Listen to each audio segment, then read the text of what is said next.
Students become confused when different teachers use different terms for the same concept or skill.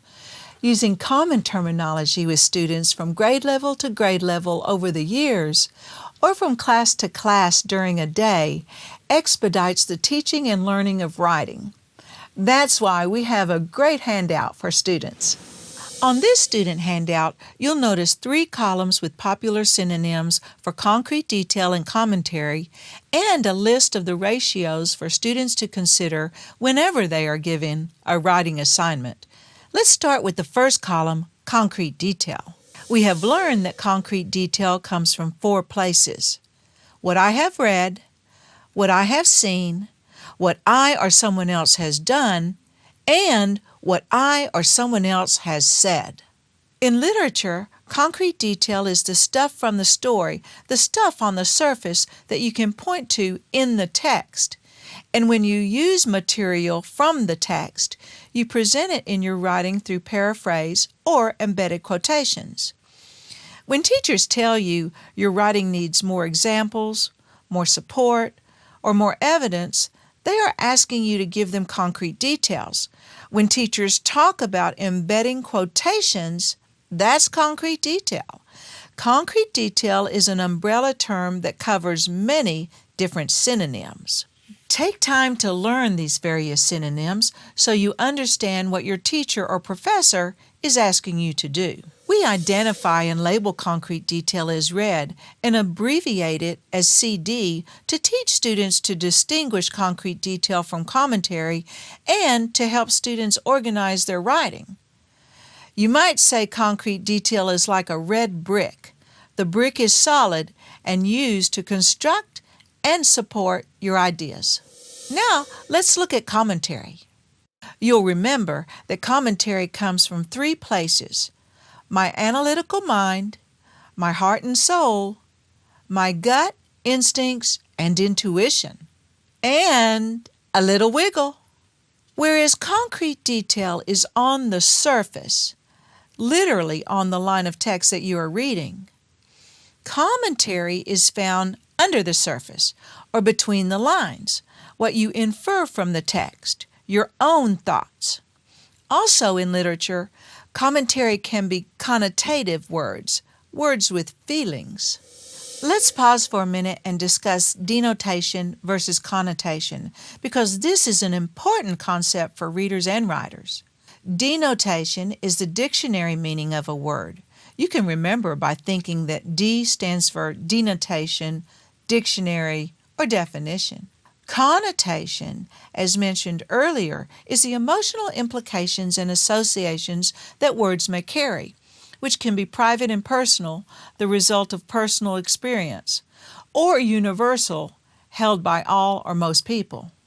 Here's an example for you. Take 2 words, house and home. Even though these 2 words are synonyms with similar dictionary definitions or denotations, when we think about the word house, our thoughts go to a place, a structure, a building, an edifice.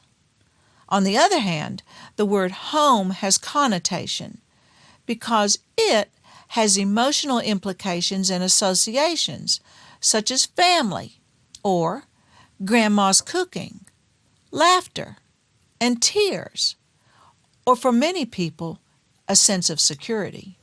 When you read great works of art, you'll notice that words with connotation derive tone. Tone is the author's attitude toward a subject or an audience, and it comes from the author's word choice, also known as diction. Images can create tone. Point of view can create tone. Connotative words, such as home, will often be words found in commentary sentences because of what they bring to our hearts and minds. A writer's voice comes from having intention when choosing words, phrases, and sentences, which creates a tone of voice in the written word. As a writer, you create tone with the words and images you choose, so choose them wisely. Just as concrete detail is an umbrella term for multiple synonyms, so is commentary. If your teacher says, "I need you to write more analysis," Well, that's commentary. I need your opinion. Commentary again. When you make an inference, which is a skill where you read between the lines, that too is commentary. All of the words in this green column fall under the umbrella term commentary. You'll notice at the bottom of both of these columns we have the play-by-play announcer and the color commentator. When we are watching a game like football, basketball, baseball, tennis, or soccer, there are typically two announcers. One announcer is typically designated as the play-by-play announcer. The play-by-play announcer serves as the narrator of the action, and this person uses the game as a canvas on which to paint a picture by describing the details of the game. The players' names, positions, history, the types of plays, the progress that is being made, historical information, and current statistics. Spectators rely on the play-by-play announcer to provide factual information, concrete details. While the play-by-play announcer is there to follow and call the action of each play as it happens, the color commentator is there to add the color to the painting to explain why a person or team does what they do, the intended effects. Many times, this person is a former player or coach whose responsibility is to analyze the activity on the field, to explain why a certain play was called, and to point out why that play failed or succeeded the way it did. Spectators enjoy the color commentator whose job is to make interesting, insightful, and entertaining comments.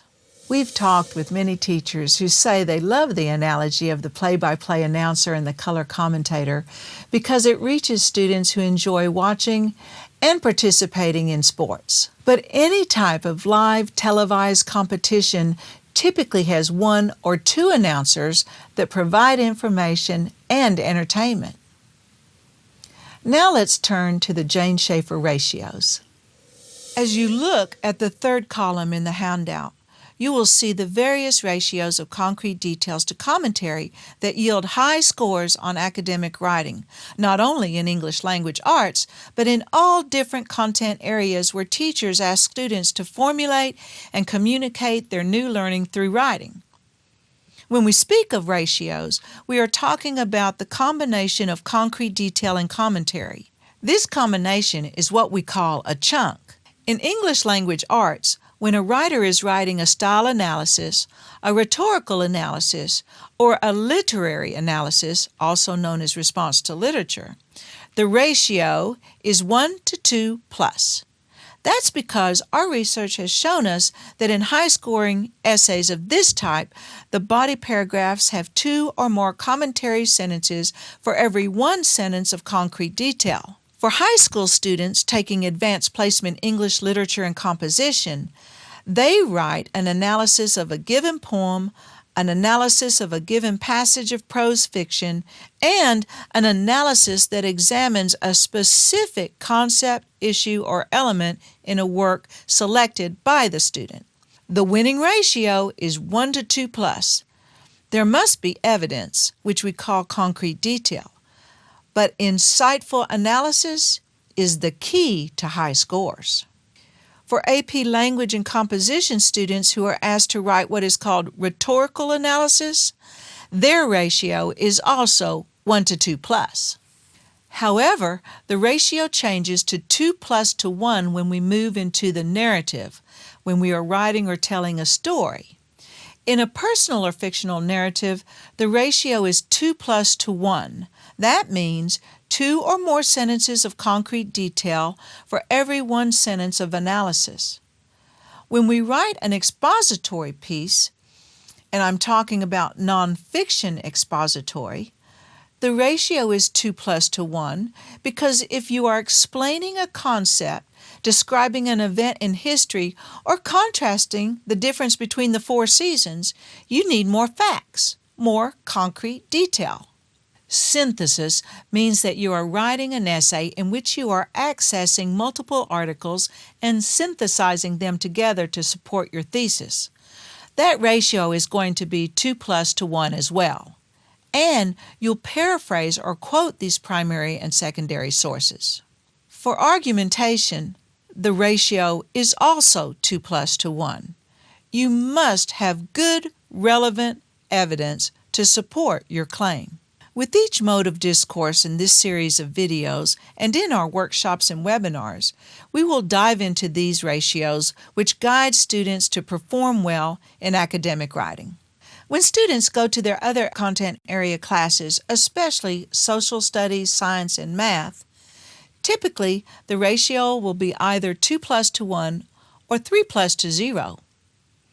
Often in these classes, the teachers ask the students to write a short constructed answer or paragraph without any commentary, and that is why you may see the ratio of 3+0.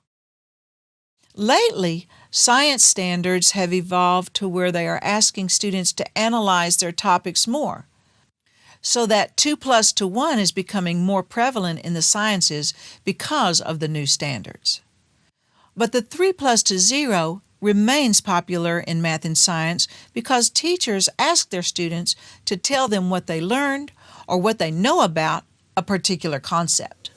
When students are asked to write body paragraphs, they begin with a topic sentence and end with a concluding sentence.